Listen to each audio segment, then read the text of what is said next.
All right, this is Sebastian Alabaster. He's the best friends with Gabriel, and Yeah. this is a show with the two of them. So the canvas, right? The canvas functions as a support on which an image is illustrated, right? Speaking very superficially.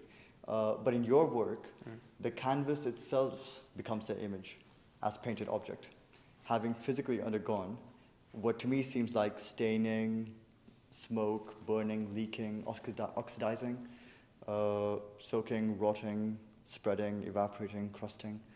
The image seems to form through material pressure rather than through conventional brushwork. How do you think about control in relation to this? Are you directing the materials, or are you creating conditions where the canvas, the various accretions, and the raw textile can author the image themselves? Yeah, so that's really interesting. I think with this body of work, I try and take more of like a systematic view on painting. I think when you talk about how images usually, and how canvas by extension is portrayed, it is more figurative and it's more personal, it's more individual, but it isn't necessarily systematic. And abstraction to me is what I imagine the state of the universe looks like from a far distance, right? It's just that we are very specific from our viewpoint. And so when you ask about material control, it's about, well, what has led to me painting the way I painted, and therefore am I releasing control for a reason? And I think with these bodies of work, I wanted to capture water as a metaphor for how society interacts with each other. All of the works in the show? There are two bodies here. Yeah. So these bodies would be more about water. These two? And then these two, yeah. And as slowly systems have now shifted towards more violent expressions over the past year, absolutely, that's actually changed, and it's been less of a positive metaphor in society, and I've instead looked at works as systems of violence. So when I'm trying to release control, I think that's because it creates less of an individual mark, and it's more representative of systems, of society, where it isn't individualistic, it's collective.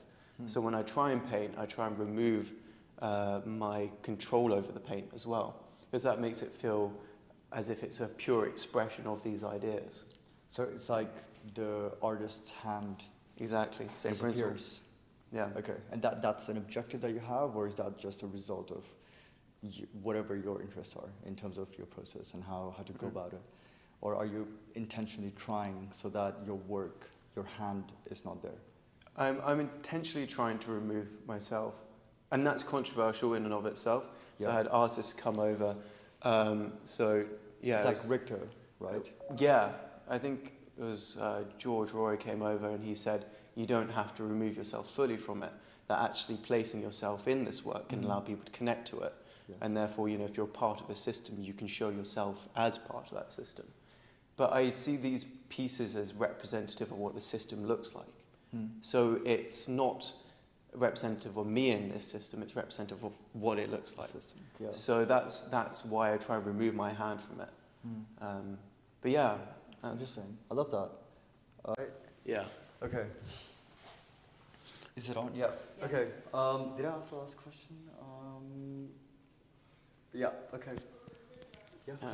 So I think, the systematic process of violence is also quite interesting, and we sort of touched upon the urban, and we can go back to that. But the systems are always what I gravitate back towards, and trying to represent systems and the abstraction of that. And I think back to the Holocaust, and I think back to images of stolen gold tooth fillings, and the fact that all of them were documented.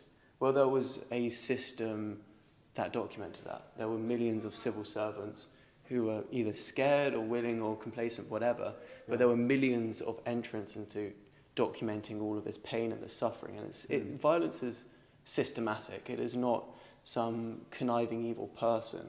It is millions of people doing their job every single day. Yeah, it's part of a much bigger thing that's going on. Yeah, and I think I touch upon that in a lot of the works and bringing it back to our experience of the urban existence as a representation of systems of constant renewal or progress, but also destruction and sort of a loss of identity. You know, if you are constantly having to reformat yourself, you're constantly having to learn new skills and be a new person, you are not able to maintain a strong sense of self like people used to. And maybe that's an idealized version of what it used to be like. Yeah. I'm not alive 200 years ago. It was just slower. It was just slow. I lived in the countryside for a few years and I saw that. And people really identified with being able to be there and their family and like, you know, just loving what they did because their great-grandpa did it. Yeah. And that's been stripped away from us. And, and you're able to recognize that contrast. And that makes you look at the urban environment in a different way because you've experienced the non-urban. Yeah. And I love that you mentioned, you know, systems and people doing their jobs and, you know, classifying things, you know. And when I said that, you know, that work with the white canvas around it looks like an archaeological presentation on a tray, right, of a specimen.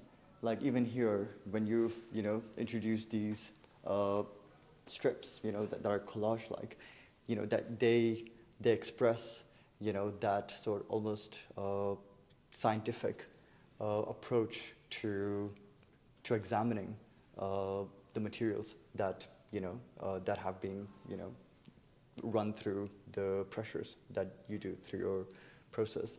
Is that also something you're thinking, the, you know, the examining, you know, process and the aesthetics of classification and, you know, systematizing and organizing things, which is, you know, which is how, as you said, systems are run? I think a lot of this, I guess what they call mariflage, which is the adherence of canvas onto canvas. So, for instance, there, it was described as sort of like windows or as voids. I personally see them as voids. And the initial idea behind them was that I really hated stretches. I hated the formal presentations of paintings because they made the paintings feel itemized and removed from the world. And when I make work, I want people to have this idea imposed onto them, and that's much more honest and sincere if it's by itself and not framed beautifully. But I sort of found that actually this was a really interesting middle ground where if I can sort of slowly allow it to evaporate into the wall by placing it onto another surface, then that does that. It allows it to live more in the real world. At least for me, that makes it feel easier to connect to. And in a way, you're completely right. Though I view it as something that disperses into the world more easily. What disperses the sort of like the blank bottom layer canvas. or the top layer? Like the bottom layer, so that where it's stuck onto. Rather than being like fully stretched to the edge. I see what you mean. It makes it less of an image. Got it, But you're completely right. The presentation then almost like sterilizes partially it. You know, it makes it more palatable. And it's like, look at this thing. But it's not a frame that's like framing it. It's more like it's presented on top of something to be looked at and examined in that particular case. But also here, you know, like the strips, I think we maybe spoke about this just a bit earlier. So maybe you can talk a little bit about how, you know, you're creating the grids and what is the rationale, if there is one, or just is it more instinctive? But you do that quite a bit, right? Chopping up the scene, the field. Yeah, I mean, it imposes like geometric forms and all these different things into the actual piece itself. Yeah. And you can't avoid that.